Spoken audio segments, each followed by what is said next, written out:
What's going on, everybody? My name is Tyler Potts, and in the last video we created the UI for this music app. In today's video we're going to be turning this music app into an actual usable app using JavaScript. Now what we're going to do is we're going to smack some JavaScript in this. We're going to slap a event listener on this, an event listener on this, and an event listener on that. And you're going to hit these buttons and they're going to play and they're going to pause and they're going to do everything we need them to do. So guys, without further ado, let's get started.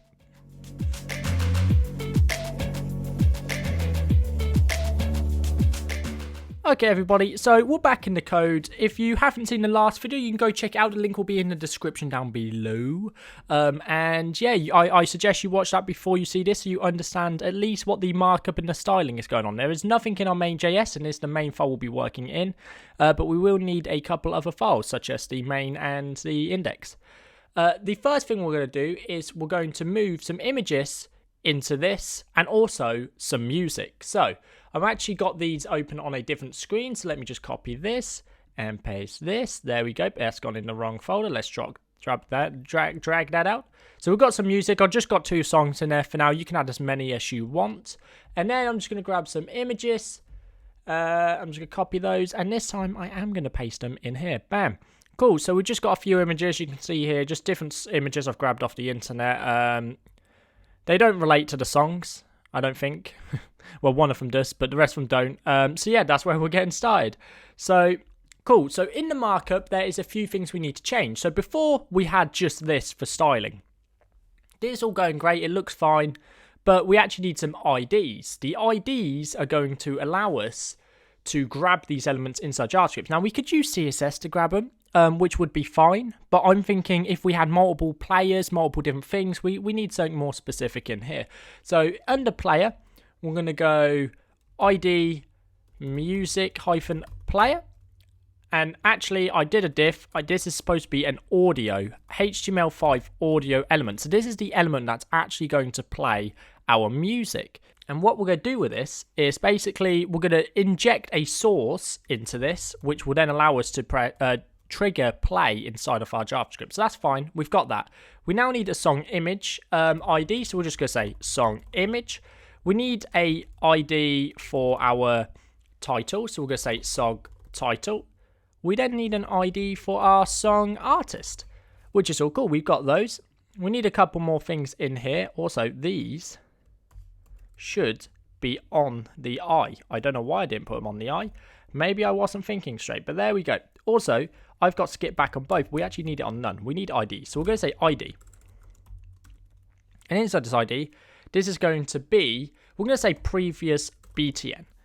We're then going to have ID of play BTN. And finally, we're going to have an ID of next BTN, because that's going to be the next button. And then down in next up, this ID, we want to set this to the song next up. And there you go. That is all the IDs we need in our markup. So all this is doing, obviously, is we're going to be able to use these files to grab them inside of JavaScript, which is great. Cool. Awesome. Let's crack on. So we also actually, and finally, we're going to add an ID to this little I, because we're going to need to change this ID, and we're just going to call it the play icon. We're going to need to change this fa play class to fa pause. So every time we play, it shows a pause button. Every time we pause, it shows a play button. You get how it works. So there we go. We've got that. Let's go over into our main.js. And the first thing we need to do is call a window.onload, because we want to make sure everything's loaded first. We're going to use an arrow function. We're not supporting any of that for old stuff. What's that old browser called? That one we don't talk about because it haunts us developers for a long time. It's called Internet Explorer. We don't deal with that. So we're going to create a const, and we're going to get all the elements first. We're going to get the song image element. So we're just going to say document.getElement by ID, and it is song-image. We're then going to copy this and paste it again, and this time it's going to be the song title. And down here, we're just going to say song title. Copy that, paste it down here. The next one is going to be the artist. And as you can guess, we called it artist. So we're getting those. We've got those. We've got all that. That's cool. We're getting those. We're almost there. Let's get another const. And the final one is song next up element. And I don't know why I didn't just copy one of these. I should have. And then song artist is song next up. Okay, so we've got the elements. We now need the button. So let's go const play button, and we're going to set this to document dot get element by ID, and we're going to put in the play hyphen button. Cool. Then we need the play button icon. So let's go here and say icon. Perfect. So we've got the icon. Now we need the previous button. That's an OREF button. That's not the one we want. You are not the button we are looking for. Oh, and sorry, I've called this play button icon. It's play button. What did we call it in here again? It's not that. It's play icon. It's just play icon. It's not play button icon. It's just play icon. There we go. Sorry, my bad. Previous icon, previous button, and then we just need the next. So let's just highlight this. I'm going to press Command and D, and that's going to highlight both the two instances here, that one and then the next. And we're just going to say next button. And let's just double check these are all right. Next button, play button, previous button. Next button, previous button, play button. Cool. We've got those all right, and we're ready to get started. Well, actually, we need one more thing. We need the audio player. So we're going to call this audio underscore player. We're going to set this document dot query, not query selector, get element by ID. And the ID we're getting is music, that's nice, music hyphen player. Let's have a check. Music player. There we go. So we've got the audio player. We then need two indexes. So we're going to say current underscore song index. It is going to tell us what song we're currently listening to. And then we're going to get the next song, which we want to listen to, index. So that's the next.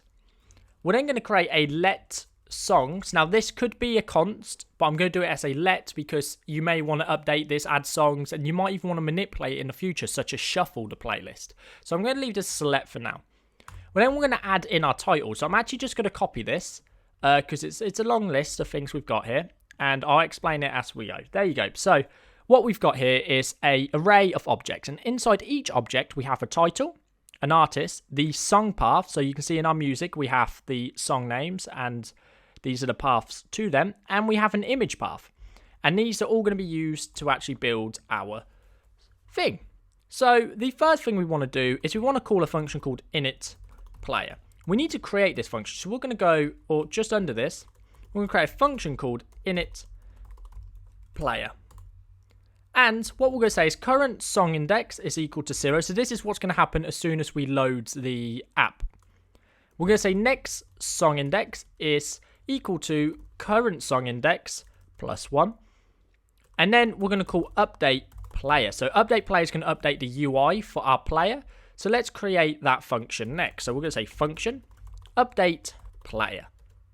So cool. So we've got the update player. We just need to grab the current song we want. So we're going to say songs. So this is going to get our songs. And then we're going to pass through the current song index, which is going to be this, which is going to tell us we want song, which is our current song. We then want to get the song image element dot style. Because we're using a background image, we're going to say background hyphen image URL. And then we're going to pass through those two little things. And then we're going to pass through a function. Now, what we're going to do, or not function, sorry, we're going to pass through the image path. There we go. So we've got the image path in there, and sorry, let me slide up here so you can see it a bit better. So we've got the image path in there. Cool. I'm also going to zoom in for you. I feel bad. Should have zoomed in a while ago. Song image path. We're then going to have song title element, and we're going to say inner text. Now, the inner text is going to be equal to song.title. We're then going to get song artist. I forgot the name there. Dot inner text is equal to song.artist. And finally, we're going to say song next up. Dot inner text is equal to songs. So we're not actually getting the same song. Again, songs, and then we're going to pass through the next song index dot title. We're then going to plus, I'm going to pass through by, and then we're going to get the songs next song index, and we're going to get the artist. And that is it. So we're just concatenating two strings or three strings together. So we get a singular string, which is going to go in our song next up. And finally, we need to get our audio player. No, we don't want that. Thank you. We need our audio player dot source, and we need to set it equal to song.song path. So this is all we need to do to actually update the UI for our screen. So what we're doing is we're getting the song, we're setting the image, we're setting the title, we're setting the artist, we're setting up the next song by getting the next song in the list, and then we're passing through the current song's song path so we know what song to play. So we've got all that done. That's great. We then are going to need a play song or a toggle play song. So we'll create a function called toggle play song. Now, inside of toggle play song, we actually want to check if the audio player is paused, and you do that by using this. So this using the audio API. When you get a element that is a music player or a type of audio, you can actually use functions or check things such as if it's paused. You can do things .play, and I'll show you that in a second. So if it is paused, we're going to say audio player .play, and it's just a function on the end, and that will start playing the song. We then want to get the play button icon .class list .remove, and we want to remove. Oh, forgot the important fee there. And we're going to remove fat play. So that's the play icon. I'm going to copy this, and we'll change this to add. We then want to add the pause icon into it. So fat pause is the pause icon using font awesome. If you haven't watched the last video, that would have explained that. We're then going to get else. We're going to say if it's not paused and it's actually playing, we'll say audio player .pause because we obviously want to stop the song. But we're going to copy this. We're going to paste that down there, but we're just going to swap the add and the remove around. So then we're going to show a play button. And there you go. So toggle song should now work. So we're actually going to check this out in a second. We're not going to do any more. We've got a couple more things we need to do, but inside of inits player, we've called update player. So we'll call in update player. We then got toggle play song. So we need to get this play button. So above the init player, we're just going to say play underscore button dot add event. Oh, add event listener. We're going to say when you click it, we're going to say toggle play song, and this is going to play our song. So let's go over to the web browser, refresh. You can see the name is updated. So is that. The image has updated, but it's actually a different name, and it says our next up song. I used the same image for the first one, but you'll see once we swap that it does change. So let's hit play. And you guys won't be able to hear this. I can hear this really loud in my headphones. But because my Mac doesn't let me record my screen audio and my mic audio at the same time, it kind of messes up. But I'm going to play it down the mic to you. It might sound a bit dodgy, and I'm really sorry, but here we go.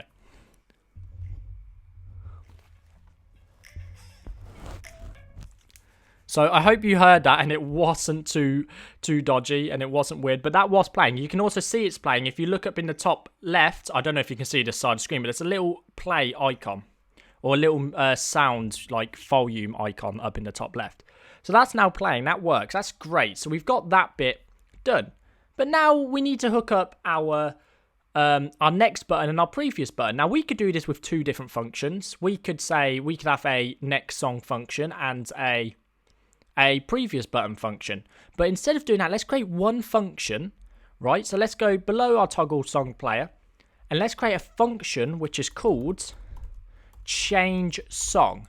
And then we're going to say next is equal to true. So if we pass through a false value, this will mean next is not equal to, and it means we're going to go previous. So I'll explain this a bit more in detail in 1 second. So we're going to say if next. Next is always set to true if nothing else is passed through. So if we don't pass anything to this function, it will think it's automatically going to go next. But if we pass, let's say false, this will then be equal to false, and this will then no longer be true, and it will use the else statement. But let's go into the if statement. We want to say, so we're going next. So we're going to say current song plus plus. So this is going to up the index. We're then going to say next song index is equal to current song plus 1. But if we just do this, we're going to have errors, because when we get to the end of our songs list, we're going to end up with an error where the next song may be not right. It may be index, let's say 5, and we only have 4 songs, which means it won't actually play. It'll just throw an error. So we need to do a couple of checks. We need to say if the current song is more than songs.length minus 1. So if this is more than that, we then need to say current song index is equal to 0. Next song index is equal to current song index plus 1. So like we did here, but we're just checking if now we've upped this index, it's out of bounds. If it's out of bounds, we need to go back to the start of the playlist. Else, oh no, not else, sorry, we need another if underneath, and we need to say if next song index is greater than songs.length minus 1. So if length, my brain's gone wrong. There is a T in there. Oh, I'm so sorry. It's literally right there. I didn't even realise. I was just thinking to myself, like, something's not right here. What have I done wrong? There we go. So we've got current next song. And all we need to say in here is next song is equal to 0. So we don't need to do anything to current song because the current song obviously isn't past songs.length. But next song, if this one goes past it, then we also need to set it to 0, else this one will be wrong. So we've set them both to go back to 0 if they go over the song's limit. Now, inside that else, this means we're going back a song. So we're going to say current song minus, so this one minus it. And then we're going to say next song is equal to current song index plus 1. So it's always plus 1 because whatever this is, we're going next. It always showed the next song, not the previous song. So we're going to show this. All we need to do is say one if statement now. We need to say if current song index is less than 0, we want to say current song index is equal to songs.length minus 1. So this is going to put us to the end of our array. So it'll put us at this song 4 because we're minusing 1 of the length. Because obviously the length shows you how many is in there, but the array starts at 0. So we actually need to minus 1 to get that effect. We then need to say next song index is equal to 0. So this will make sure when we go back, it will obviously drop the song to 0 if it's less than 0. If that makes sense, that's a bit confusing. Basically, all we're doing is checking if it goes out of bounds of the amount of songs we have inside of our array. And then, what we need to do is after this change song, we actually need to call 2 functions. So we need to go down here. We need to call the update player because we're changing the song. So we actually need to initialize it. And then, because we're changing the song, we actually need to toggle play song. Because what we need to do is, if we're skipping the song, we need to actually play it because it's obviously you're wanting to do something, but it's not actually doing it. So that's where we're at right now. So let's save that. And that should be that all done. But now we need to go up to the top here. We actually need to pass through, we need to create 2 more event listeners. So we have the next button.add event listener, and this is going to be a click. We then need to pass through an arrow function and call change song. We're actually saying that for this one, we can just call change song. No, we can't. We need to pass through change song with no parameters. If we did that, it would pass through an event and next would take the event. We don't want next to take the event. We just want next to be nothing for next song. But when we're going backwards, we need to actually pass through false into our function. So we need to go here and say false. And that will now make this equal false. And it means we're going else into this block here. So it's a bit confusing, but I hope you guys get it. It's quite basic, but it's also a bit confusing. There's a lot of confusing elements here. But that should be good now. So if we refresh this... oh, nope, something's wrong there. We have broke something. What have we broke? Pre-fee button is not defined. What did I do? I accidentally gave it the wrong name. Refresh. There we go. Now it's all working again. So now if we hit next... you can see the song has changed and it's currently playing. I'm going to play it through the mic again. Sorry if it blows your eardrums. I don't know if you can even hear that. I just thought I'd try it anyway. You might not. If you just believe me, take my word for it. You can try it out yourself. You'll see the song actually plays. Oh, Google is... There is a reminder for Tyler. I hope I cut that out, but if I didn't cut that out, Google just shouted at me really loud, very rudely. Google, turn down. Dumb Google. My bad. I should have stopped Google. But anyway, as you can see, guys, it now works. We can hit play, and if we go back, you can see we can go back, and look, it says our next song is that. But if we go back, we go to song 4, and if we go forward, we go back to the beginning of the playlist. So you can just forever loop around this, and we can forever go back, and you can see it works really well. The image changes. Now this image, it changes, right? And you can see the icon changes.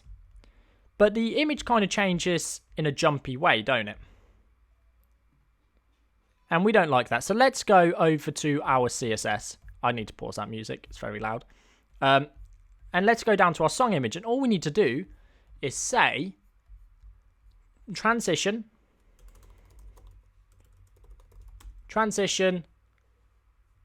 We'll just go say 0.4. And we're just going to remove this background color because it adds a pink like jump effect, and we don't want that. So if we refresh and we go next, you can see it fades to the next song now. So it's no longer jumping, it's just fading to the next one. So that's a nicer effect. But for now, guys, that is it for the rest of this video. I hope you've enjoyed this series, this mini little, I say two-part video on how to make a Spotify clone. Well, it's not a Spotify clone, I call it Stopify, that's why I said that. But this music player, should I say, where you can play your own music, and it's kind of cool.